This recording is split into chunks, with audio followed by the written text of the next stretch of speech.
Welcome back to Nonsense Mom Sense. This is episode 3. Thank you for coming back. If you are new here, thank you for joining. But if you've been listening to the past 2 episodes, thank you so much for coming back. Like I've said before on my social media, on my Instagram, I am still very nervous about recording these podcasts, putting this out there, and just starting this whole new journey, adventure of podcasting and more YouTubing, putting your face more out there, everything. So I appreciate you guys listening. Make sure to always leave a review if you can, as it truly helps. And yeah, let's get into episode 3, where we're going to talk about some mom confessions that I found online. And I'm going to share some of my own confessions as well. And I think we're all going to relate to this. So let's get started.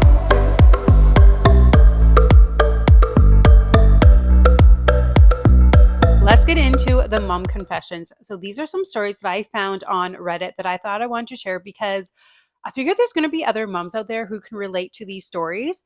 And as I continue making this podcast, I want to encourage you guys to share your stories, your mom confessions, random mom stories, little hacks, I don't know, anything and everything to do with motherhood. If you have a story, a funny situation, anything, please send it to me on Instagram or anywhere, as I think it's just great when moms can share this kind of information and we feel not alone in these confessions, in these situations, because there are times you're like, am I a bad mom for doing this? Am I a bad person? But then you realize, no, it's just something I need to do. It helps me in my motherhood journey. It helps me be a better mom. And then you realize there's other parents and moms doing the exact same thing as you. And you're like, okay, I am normal. I'm not as like crazy in my head as I make it out to be. So let's get into the first confession. Number 1 is I leave the TV on most of the day, whether we're actively watching it or not. It's usually on educational baby/kid shows or Billie Eilish music videos, laughing emoji. My little ones love to listen to them all day. I've noticed it helps them stay focused on tummy time more. This is something I don't think this mom should feel bad about whatsoever.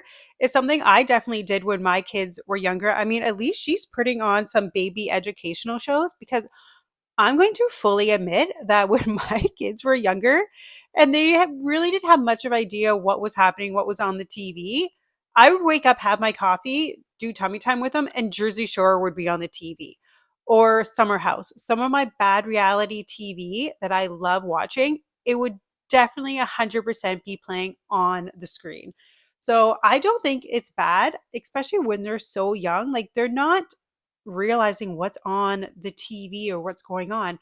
And if it helps you throughout your day having that little, like, the noise going on or something you want to watch, I don't think it's bad, because spending all day with someone who doesn't talk to you or doesn't engage with you really, minus when you whip your boob out and you're giving them milk or a bottle, then like you definitely need someone to, or like something to listen to.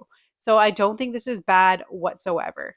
Also, I have to say, if someone is judging you for putting something on in the background or for putting TV on, whether it's an educational show or not, like, no one's to judge. As always, it is your own journey. Like, every mom, every parent does things differently, what works for them throughout the day. Maybe some kids need that TV, that noise to focus more. And then there's other parents who just maybe that noise, even when they're younger, would totally overstimulate them. Because now I'm at the phase where, like, my kids are older, that if I have a lot of background noise, and then if I have like the kids talking to me and I'm trying to cook dinner, like a lot of things going on, I definitely feel very overstimulated very quickly.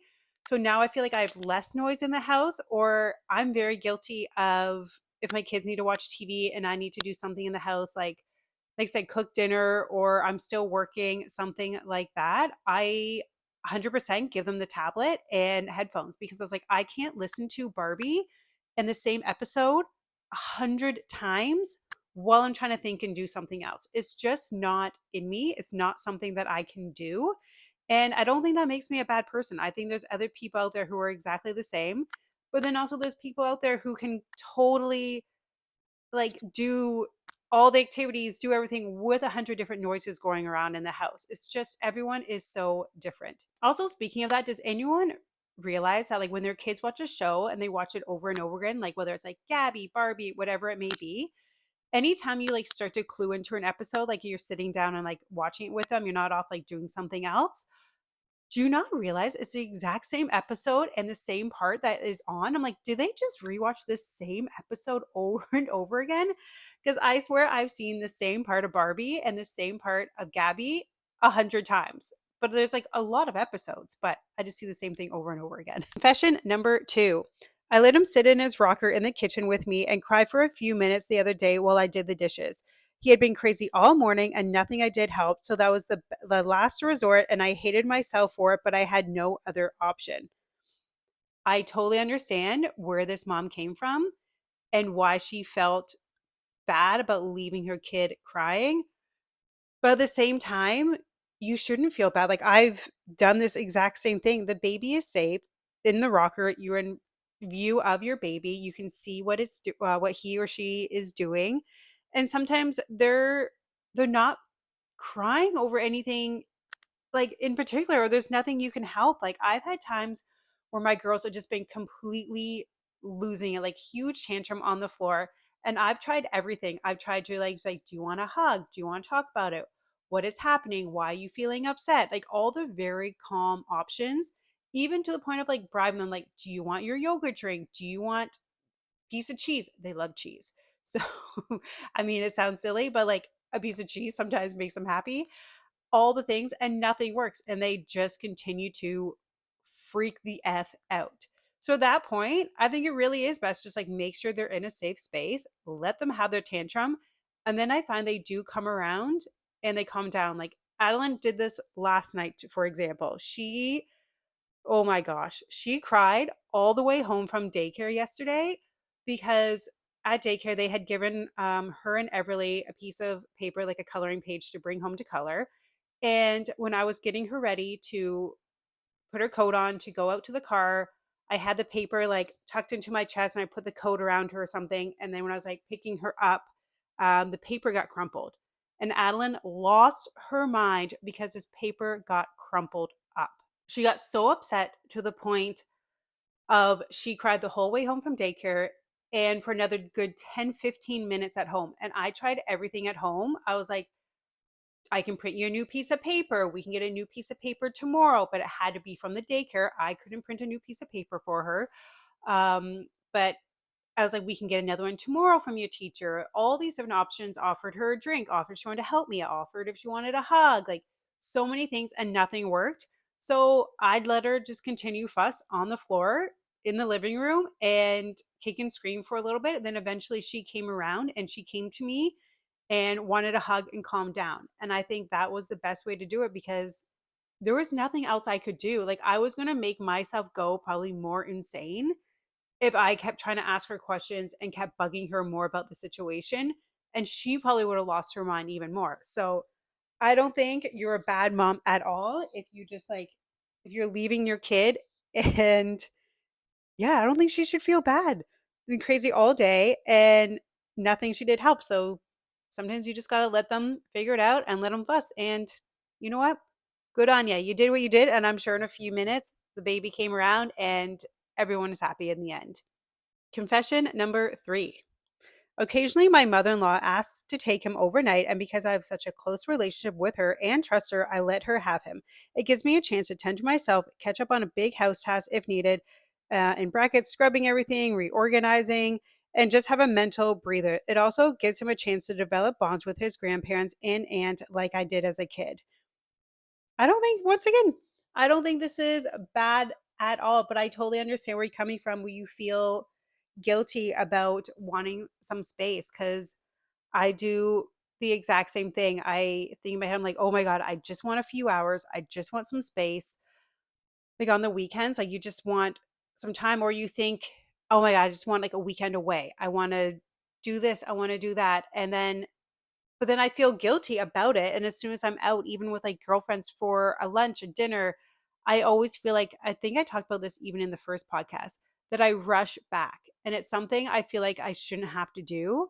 And I know I don't have to do it, but like I always feel rushed and I come back because yeah, the mom guilt in you makes you feel like you have to get back home and that you shouldn't have that time alone.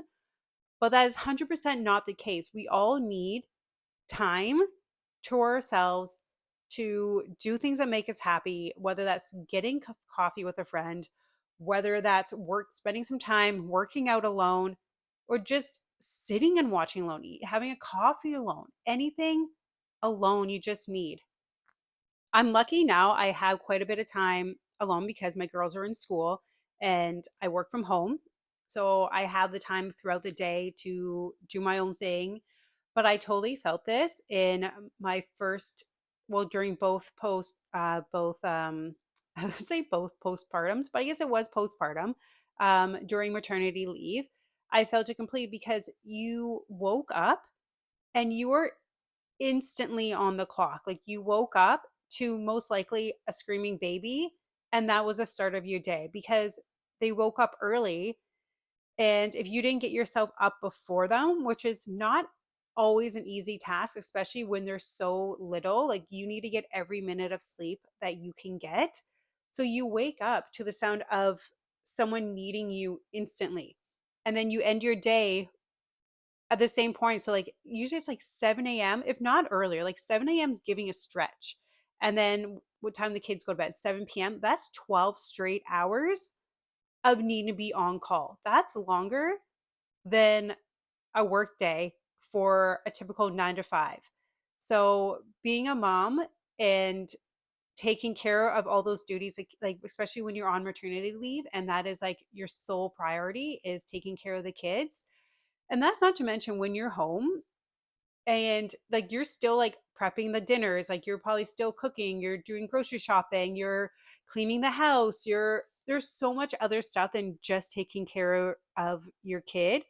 And like I said, it's the fact of you start from instantly the time they wake up to the time they go to bed, and it's exhausting, it's long, and sometimes you just want to have your own thought in your head, and when you're so busy with that, like you can't even think or have your own thoughts. And I remember that driving me completely insane, especially with my second. I found it a lot worse, maybe because I had less time because I had two kids, but there is nothing wrong with wanting some time alone and just having that space. So if you're lucky enough to have the help and the resources close to you with parents, mother-in-laws, anything, friends, family to help you with kids, definitely take advantage of that. I know it's something that I wish I had. I have a great mom who's like amazing, amazing with the girls. My mother-in-law, father-in-law are fantastic as well, but unfortunately, we don't have anyone close by to us. My mom lives in London, Ontario, not England. I always feel like I have to clarify that. And then my in-laws are in Waterloo. So it's not like we have anyone close by to, we're in a pinch one weekend. We're just like, we need to go do something. Can you guys come over and watch the girls for an hour? Like we just don't have that available to us. Or if we want to go out for dinner for a night, we don't have that help. We just don't have it. So for a long time, like we just never really went out anywhere. And I mean, that's probably my fault too. Like I felt so much anxiety leaving the kids as well. That could be another whole topic as well. But basically just saying if you have the help, take it. Like don't feel bad about asking for help if you want someone to come over, watch the kids for a little bit, or they want to take them overnight, because there's something about sleeping in your own bed and waking up in your own house without like having kids. Like I dream about that. That would be so nice one day. I've done like hotels away we've done, but there's nothing better than waking up in your own house. And yeah, there's nothing else to say. Just waking up in your own house with nothing to do, no responsibilities, your own vibe, your own space. It's the most beautiful thing in your own bed. Confession number 4. I let him have independent playtime while I sit on the couch behind him and play with our puppies or read Reddit posts / listen to podcasts. Okay, this is not terrible at all. Like, it's not like you left your kid in a completely different room or you left the house or something. Like, that would be terrible. Yes, very, very bad and probably illegal to do. But independent playtime while you're still there, just reading something is not bad. And encouraging independent play, I think, is such a great skill for a kid to have, because then they won't rely on you going forward. Like it makes it easier down the line. Well, you got to cook dinner or do put laundry away, any little task. I think independent play is such a great skill because we can't be there and engage them 24/7. Last confession. My confession is that I honestly hate playing with my toddler. I love that he plays, and I would give him any toy on the planet if I thought it would enrich his life. But I dread those moments when he's like, Mommy, play with me. I can't wait till he's older and we can play board games. Rolling trucks around on the floor and building towers with blocks is just not my thing. This is something I feel like I could have written myself. I honestly don't enjoy some of the things my kids want to play. Like, it makes me feel bad that I say this or think it, but I don't enjoy like sitting playing imaginative play on the ground for 2 hours with Barbies or eating the same ice cream cone 5 times or like over and over again the same thing. Like I honestly don't enjoy it or building the same tower knocking it down 100 times. Like it's just I find it exhausting and mind numbing that I can't do it. And yes, if they want to do it, that's fine. And like independent play. But yeah, when they start saying like, Mommy, do this with me over and over again, it's just like, I can't. Like I honestly, I dread it. And I find when a lot of times I have days off with my girls, like it's a PA day or there's a no school day, something that comes up, I honestly try to find things outside the house to stay busy. I love going out and doing things with them, whether that's grocery shopping, doing some errand that we have to do, or going to like an indoor play area, going to a park. Like I feel like I need to go out and do something with my kids and be busy and active. I can't just sit and do the same thing over and over again. I do like now my girls are getting more into board games, so that has been a lot more fun to do as an activity together compared to like the little baby toys and stuff. But also it comes down to they love these board games and the same board game over and over again. That's like by the 10th time that you play, it's like okay, like I'm done. Like I don't want to play this anymore. I don't want to play the Squishmallow game again. But like I'm so happy that you love it. But how about you and your sister go play for a little bit and then maybe mommy and daddy will join back in a little bit. You know, it's just the whole repetitive thing over and over again. But it makes you feel bad because also you're like, well, what else are we doing? Like I might as well play, but at the same time, you kind of sometimes just want them to play by themselves so you can just sit on I'm not gonna lie, sit on the couch for a few minutes and just not do anything because you've been going all day. So I'm totally with that mom on that confession that I don't always like playing with my kids and doing the games and toys that they want to do. To end this episode of the podcast, I thought I would confess 3 things that I thought of for my mom confessions. The first one is I let Everly watch TV after school. It's something I know a lot of parents say no to and they don't do. They say no TV, like only an hour in the morning or something like that. But honestly, I every day after school she gets home, she wants to watch her tablet for an hour before we have to go pick up Adeline from daycare. I honestly let her. And I think I do this because I think of when I come home from like a busy day from school or as work, whatever it may be. I loved coming home and just having that time to decompress and watch a show or just do something easy, like eat a snack and relax. Like I don't want to go out and play again. I don't want to be doing like a workbook or coloring. Like she already did that all at school. So I totally understand where she comes from and she just wants to like sit and chill for an hour. So I'm like, you know what? If you want to do that, that's fine. I start cooking dinner during that time. And if she wants to join in and start helping cooking dinner, then she definitely does that as well. But if she wants to watch a tablet, honestly, I go let her. Next confession is sometimes I can't wait for 7 p.m. I can't wait for bedtime. I find the dinner rush, the 5 to 7 o'clock time, complete chaos. Bedtime routine is so crazy and chaotic. There's so much happening. Like they don't want to listen. They just want to keep playing. Like I'm like having to say brush your teeth 10 million times. It feels like is exhausting. So by the end, Honestly, as much as I love hanging out with my kids, being with my kids, it's like this saying, my two favorite things are being with my kids and being without my kids. But yeah, I love the 7 o'clock, 8 o'clock when they finally in bed, sit down with a cup of tea, watch a show. Probably goes back to my first confession of I really want to relax with a show. I love nighttime when I can just sit back, relax, have a cup of tea, unwind, watch something, and go to bed. Honestly, I love it. By 7 o'clock, I am exhausted. I am done. I am done with the day. Last but not least, my last confession is I want to throw out every damn toy in this house. I look around, I'm overwhelmed with the amount of stuff in this house. And yes, I know I am guilty. I am guilty of bringing the stuff in the house, of the toys. But I find a lot of things are so big. Like I'm looking at a Barbie dream house, it is massive. The IKEA kitchen, it is massive. There's so much little things. And then there's all the little toys, like the Play-Doh sets that come with 100 little pieces. Like there's so much everywhere that I struggle so much with wanting to throw it all out in the garbage and just get rid of everything, but then also trying to remember the fact that they're only little this young.